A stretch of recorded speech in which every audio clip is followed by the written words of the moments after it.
Então, nessa ação penal 504.65.12.94, depoimento do senhor José Sérgio Gabriel Azevedo, a segunda parte, a palavra ao Ministério Público novamente. Obrigado, Excelência. Senhor Gabriel, o senhor respondeu a respeito desse processo, dessa apuração no Tribunal de Contas da União, ainda em curso. Eu pergunto para o senhor foi ou está sendo nesse processo responsabilizado? Eu fui, do ponto de vista processual, de forma exótica, porque eu não estava citado no processo até 2014 e apareço na última reunião do plenário do TCU como sujeito a uma tomada de contas especial sobre esse processo. Eu tenho uma tomada de contas especial nesse processo, sim, a partir de 2014. Até 2014 eu não era parte do processo. Perfeito. Tá, e o processo começou, se eu não me engano, em 2011. Tá certo, senhor Gabriel. Muito obrigado por responder as questões. Estou satisfeito, Excelência. O assistente de acusação tem indagações? O juiz tem alguns esclarecimentos, algumas indagações ao senhor. O senhor estava na presidência da Petrobras quando o senhor Nestor Severo foi substituído pelo senhor Jorge Luiz Elada na diretoria internacional? Estava. O senhor pode me explicar por que houve essa substituição?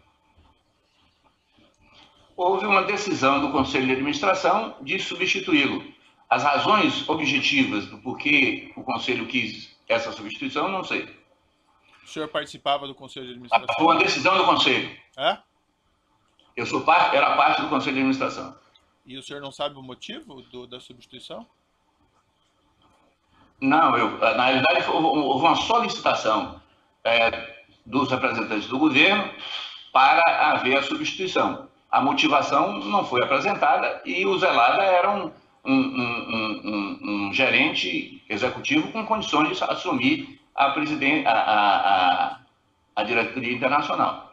Quem fez a solicitação como representante do governo? Eu tenho a impressão que foi o presidente do Conselho. Que seria? O ex-ministro Guido Mantega.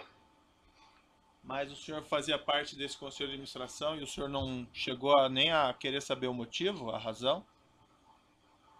Não, na realidade, o Conselho, na realidade, funciona muito sob a orientação da posição do governo. Mas o senhor não sabia por que iam trocar um diretor da sua companhia? O senhor não sabia nem minimamente a razão disso?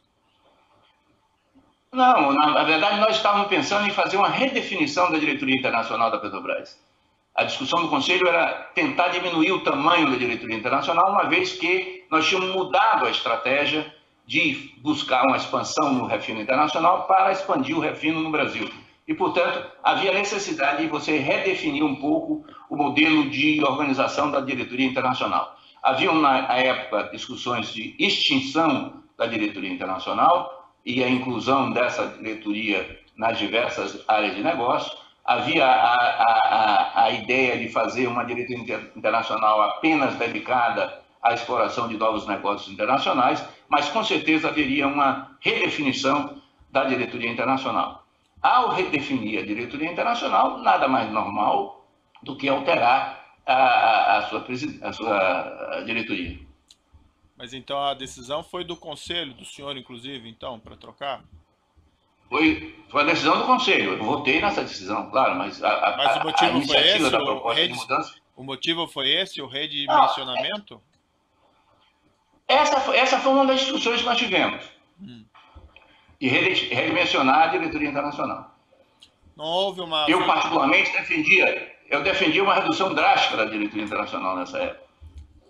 Não houve uma solicitação por parte do PMDB para que houvesse essa substituição? Não, essa discussão de partidos não ocorre no âmbito do Conselho. Se ocorre discussão de partido, ocorre no âmbito do governo. No Conselho não se discute os partidos. E o senhor não sabia também? Nem sabia? Que havia uma solicitação? Não chegou ao seu conhecimento? Não, a imprensa tinha divulgado, a imprensa estava divulgando que o PMDB estava reivindicando novos diretores na Petrobras. É público e notório. Isso na época? Na época. Então o senhor sabia que era uma solicitação do PMDB ao governo? Pela imprensa, mas no Conselho não foi discutido isso. E o senhor nunca indagou, nunca... Não, na verdade nós não tínhamos... Há um limite, Excelência. Eu estou fazendo as perguntas, doutor. Vossa Excelência está insistindo. Eu estou fazendo as perguntas, doutor. Não estou induzindo. São Estou... perguntas já respondidas, que não precisam ser respondidas de novo, Excelência. Eu ouvi pacientemente as perguntas da Defesa e do Ministério Público. Eu estou fazendo minhas perguntas. Certo? Mas suas perguntas são as perguntas de um inquisidor e não as perguntas de um juiz. Doutor, respeite o juízo. Vossa Não, eu estou Excelência definindo, Vossa respeite, Excelência. então, a ordem processual. Respeite o juízo, doutor. O senhor não tinha nem conhecimento, então? O conhecimento que eu tinha da imprensa, senhor excelentíssimo juiz. A discussão do Conselho não ocorre no âmbito de discussão de partidos políticos. Ela ocorre sobre as questões internas da Petrobras. Então, se teve motivação partidária, essa motivação foi no âmbito do governo, não foi no âmbito da Petrobras.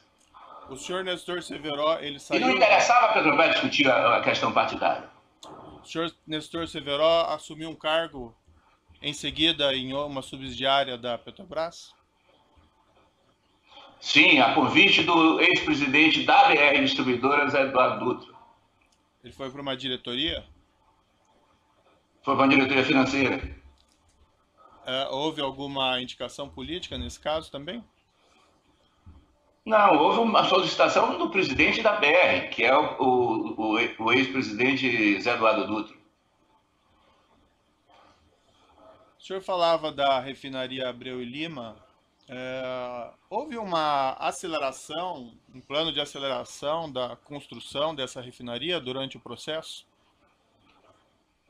Não, o prazo que o Conselho de Administração deu para a construção das refinarias era um prazo desafiador, era um prazo bastante rígido, porque uma refinaria desse porte leva 5, 6 anos para ser construída, e o plano da Petrobras era construí-la em 4 anos.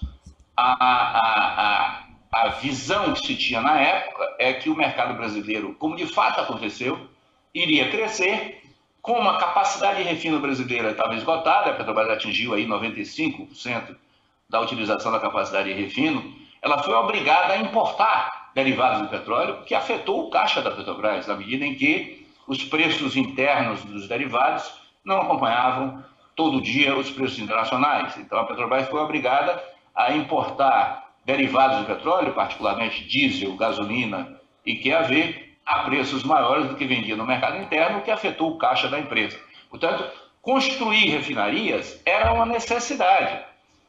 Fazer a refinaria o mais rápido possível era uma necessidade devido ao fato de que o mercado brasileiro estava crescendo muito, em padrões internacionais. Então, portanto, havia uma necessidade óbvia de negócios de viabilizar a expansão do refino no curto prazo. Evidentemente que isso aqueceu o mercado de fornecedores.